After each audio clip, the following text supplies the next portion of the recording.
Game of Thrones is back. For real this time.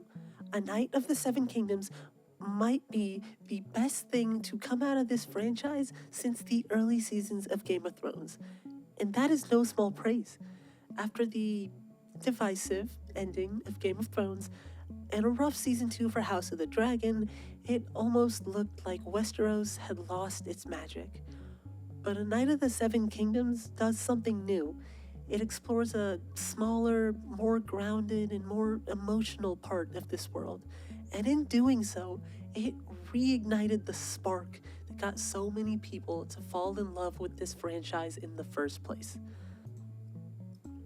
Season 1 of A Knight of the Seven Kingdoms is adapted from The Hedge Knight novella by George R.R. Martin, a book that took a break from the intricate, continent-spanning saga of A Song of Ice and Fire and gave us a simple, almost slice-of-life story of Sir Duncan the Tall, a poor hedge knight who gets caught up in a mess far above his station. This season is all about the tourney at Ashford Meadow and how, in Westeros, doing the right thing may not always be the wisest decision. Now, I read the book this show is based on back around the time the original show ended, and I thought it was a beautiful addition to the world of Ice and Fire. And for the first time in over a decade, we have an adaptation from this world that actually sticks closely to its source material, which may be a huge part of why this show is so well written. So sit back, relax, and let's look at what made season 1 of Dunk and Egg's adventure so good.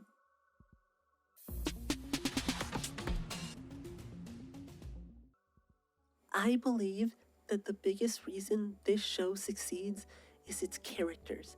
A Knight of the Seven Kingdoms is a completely character-driven story. It isn't built around massive battles or impressive set pieces. It's built around motives, decisions, and moral choices. The plot doesn't happen to these characters. It happens because of them. That's what makes it feel natural.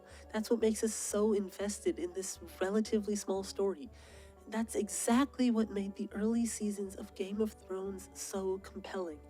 The story wasn't just driven by spectacle, it was driven by the actions of our characters. Yes, there were massive events like the War of the Five Kings, but even that stemmed from a single impulsive act, Joffrey executing Ned Stark. One rash decision lost the Lannisters their only hostage and made war inevitable. And Robb Stark's eventual downfall didn't come from battlefield failure, but rather from falling in love and breaking a promise. And Arya's journey through the war-torn realm wasn't about armies clashing, it was a quest for survival and personal revenge. It was to find her family. Smaller stakes, but deeper emotional weight. A Knight of the Seven Kingdoms returns to that philosophy. The tourney isn't just a reason for a fun fight later, it's a moral pressure cooker. Every escalation comes from Duncan's sense of honor. Every complication stems from his refusal to look the other way. The story moves forward because he makes choices, not because the script needs to hurry to the climax. And that's why the show feels like a return to form. Now, Dunk, Sir Duncan the Tall, our main character, his motivations are crystal clear for the entire season. He grew up a poor orphan with nothing in this world, and now Sir Arlen is dead and he is right back to square one. Alone and directionless, he desperately wishes he were a knight like his old mentor, so much so that he tells one of the biggest lies he possibly could. He claims that he was knighted, even though it's heavily implied that he never was. This is the only dishonest thing we ever see him do. Just like Ned Stark, Dunk has an extremely firm sense of honor. He believes it is a knight's duty to always protect the innocent.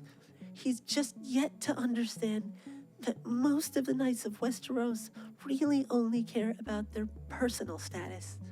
When he meets this poor young boy, possibly an orphan like him, Dunk agrees to take him on as a squire. Perhaps he can do for this boy what Sir Arlen did for him. In the show, Dunk is even given the opportunity to win a fixed match. He would get everything he ever wanted: money, legitimacy as a knight, a chance to work for a High Lord, but Dunk doesn't accept it. It would be wrong. Earning his victory is more important to Dunk than material wealth. The inciting incident of the main conflict also arises from these same principles of justice. When he sees a woman being hurt, Dunk doesn't hesitate. He immediately jumps to save her. He never considers his own well-being. He doesn't care that the aggressor was a prince. He just acts. And that action nearly costs him his life. But it also buys him something else: respect. From both commoner and noble alike, Dunk's selfless nature inspires several knights to fight on his side during the trial of 7. And I think the clearest expression of Dunk's character comes near the end of the season. In episode 5, he pledges himself to Baelor. Dunk wants to be his man and serve him. Dunk has seen that Baelor is an honorable man, something that is hard to come by in Westeros, let alone from a prince. That's why Duncan wanted to serve Baelor. But when Maekar extends a similar opportunity, Dunk refuses. Maekar has not shown himself to be as honorable as Baelor. Dunk would rather live as a poor hedge knight than give himself over to a lord that he's not sure embodies the values of a true knight. That is more important to Dunk than living a life of luxury in a castle. This is the same reason he refuses Lionel Baratheon's invitation to join him. Not that Lionel or Maekar are dishonorable or bad people, they just haven't proven themselves of living up to Dunk's ideals. And Duncan's idea to have Egg squire for him as a hedge knight only comes after his conversation with Darren. Dunk hears that Aegon was once a happy and glad child, just like Egg, and he realizes that the environment around him may have been what caused his madness.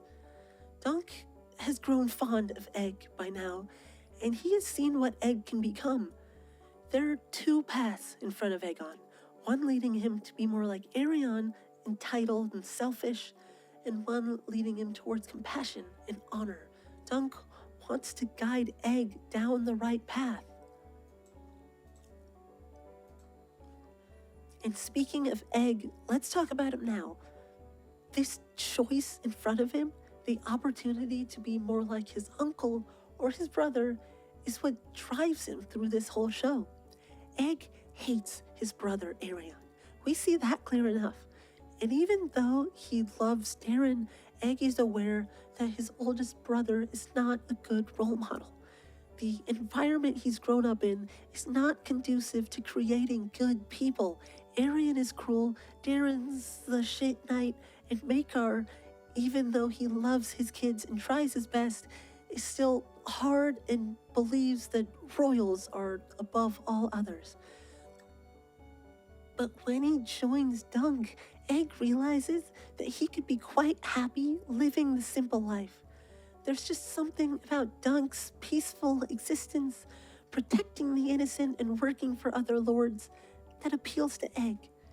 Aegon realizes that in order to be more like his uncle Baelor, he needs to remove himself from the surroundings that cause this Targaryen madness. The show adds a unique scene where Egg grabs a knife and starts sneaking up on a sleeping Aegon. Egg has wanted Aegon dead the entire time. He could kill him right here. He could hurt Aegon like Aegon hurt him. But once he sees his father, Egg stops. This is the moment where Egg could have gone off the rails. He could have chosen to finish off Aegon, ending the cruelty, but becoming cruel himself. This is when he realized that he truly must leave. And when he overhears Dunk's offer to take him to Squire, he impulsively leaves without even asking the permission of his father. And Egg's father, Maekar, has quite an interesting arc as well. Despite being a relatively minor character, Maekar has a huge impact on the story. When we first meet him, he seems bitter and hard. His station might not have made him as harsh as Aegon, but it definitely had an effect. Maekar clearly believes that the Targaryens are above the petty lives of the common folk. But he also has a softer side. Maekar truly cares about his family. He loves his brother and his children, no matter how much they might disappoint him. Daeron is a drunkard, Aegon is vain and cruel, Aemon left to become a maester. Aegon is Maekar's last son, his chance to succeed as a parent. Maekar wants to protect Egg and make sure he turns out well. This is why he offers Dunk a job. He believes that Dunk can guide Egg down the right path. But he draws the line at becoming a hedge knight. Egg should be safe and at hand, not wandering all over the realm and sleeping under trees like a peasant. We don't see it in this season, but I assume we will in the future. Maekar realizes that some time away will do Egg some good. Even if he doesn't, it'll eventually be proven to him. And of course, there's Baelor himself, the hand of the king, the heir to the Iron Throne. The one man who, against all odds, is actually a kind-hearted and upright person. From the moment we first see him, Baelor is the pure embodiment of chivalry, the spirit of knighthood that others only pretend to uphold. He treats everyone with respect, from entitled royals to simple hedge knights. When Dunk first meets Baelor, he desperately asks if the prince remembers Sir Arlen, a last-ditch effort, his last hope of maybe becoming a real knight, and Baelor miraculously does remember Dunk's late master. When all the lords of the realm have forgotten a knight who suffered wounds in their service, Baelor remembers him for fighting in a tournament, not winning, just putting up a good fight. This is our initial impression of Baelor. It sets him up as a man who values integrity and honor. He remembers a hedge knight just for fighting bravely at a tournament. So when he later protects Dunk from being executed and offers him a way out of serious punishment, we know where it comes from. Baelor knows that Duncan did the right thing in stopping Aegon from harming an innocent girl and tries to help him escape his fate, even when it seems the world is against him. At the end of episode 4, Dunk's impassioned speech just results in more humiliation, and it seems that there really are no true knights in Westeros. It makes perfect sense that Baelor would come to Duncan's side.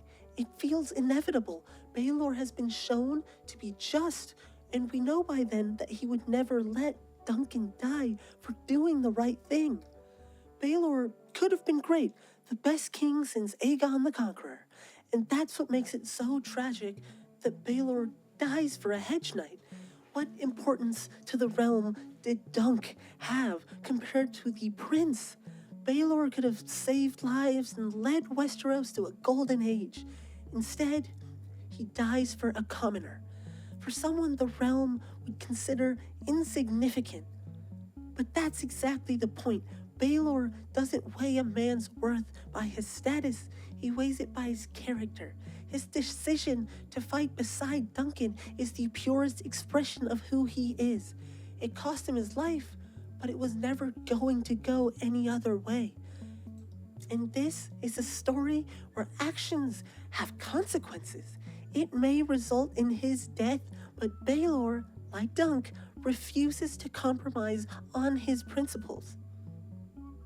Character motivations and choices are the foundation of George R.R. Martin's work. It is a massive part of what makes his stories so compelling. The world of Ice and Fire doesn't move because of artificially created conflict. It moves because emotional, flawed, and very real characters drive it. And A Knight of the Seven Kingdoms stuck to that. Game of Thrones only started to decrease in quality when it began to diverge from this idea from the books. Characters and their arcs became inconsistent. It was as if the show was being written to carve a straight path towards the next big spectacle. The intricacies were lost. But Dunk and Egg's story, at least this season, has brought that nuance back. I really do hope we get more of this show. I know we're going to be getting a yearly release for the first 3 seasons, but I pray the show can remain good after that. I hear the showrunners want 12 seasons. I don't know if that's possible, but I'll keep my fingers crossed. If they retain this quality, I'll never get tired of it. Season 1 of A Night of the Seven Kingdoms wasn't just a good addition to this franchise, it reminded us why we came to love it in the first place. Anyway, that's all for today. If you made it this far and enjoyed this video, feel free to leave a like and subscribe. It would really help. And I promise I'll make more videos soon. Thanks for watching. Bye!